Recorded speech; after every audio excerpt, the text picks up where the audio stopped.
വയനാട് മുണ്ടക്കൈ ചൂരൽമല ദുരന്തത്തിന് ഇരയായ ശ്രുതിയെ തനിച്ചാക്കി ജെൻസൺ മരണത്തിന് കീഴടങ്ങി. കൽപ്പറ്റ വെള്ളാരം കുന്നിൽ വാഹനാപകടത്തിൽ പരുക്കേറ്റത് ഇന്നലെ ഉച്ചയ്ക്ക് ശേഷമാണ്. ഉരുൾപൊട്ടൽ ദുരന്തത്തിൽ ബന്ധുക്കളെ നഷ്ടമായ ശ്രുതിയുടെ പ്രതിശ്രുത വരനായിരുന്നു ജെൻസൺ. വിവരങ്ങളുമായി സുർജിത്ത് അയ്യപ്പത്ത് ചേരുന്നുണ്ട്. സുർജിത്ത്, ഈ അപകടമുണ്ടായി എന്നറിഞ്ഞപ്പോൾ ജെൻസൺ ചെറിയ പരിക്കുകളോടെ തിരിച്ചു വരും എന്നുള്ളതാണ് നമ്മളെല്ലാവരും കരുതിയത്. പക്ഷേ അങ്ങനെയല്ല, പ്രാർത്ഥനകൾ വിഫലമായി.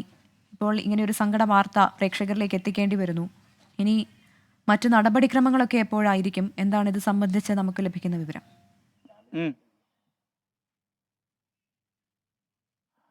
മറ്റു കാര്യങ്ങളൊന്നും തീരുമാനം ആയിട്ടില്ല. നിലവിൽ മൃതദേഹമുള്ളത് മൂപ്പൻസ് മെഡിക്കൽ കോളേജിൽ തന്നെയാണ്. ഇന്നലെയാണ് ഈ അപകടം ഉണ്ടായത്. ഇന്നലെ വൈകിട്ട് 3:30 കൂടിയാണ് ഈ അപകടം സംഭവിക്കുന്നത്. വെള്ളാരംകുന്ന് എന്ന് പറയുന്നത് കൽപ്പറ്റയ്ക്കും ചുണ്ടേൽ എന്ന് പറയുന്ന പ്രദേശത്തിനും ഇടയിലുള്ള മേഖലയാണ്.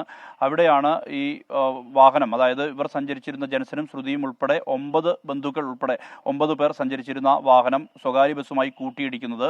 സ്വകാര്യ ബസ്സുമായി കൂട്ടിയിടിച്ച ശേഷം അത് റോങ് സൈഡ് കയറി നേരെ ഇടിക്കുന്ന ഒരു കാഴ്ച, അതിൻ്റെ CCTV ദൃശ്യങ്ങളടക്കം പുറത്തു വന്നതാണ്.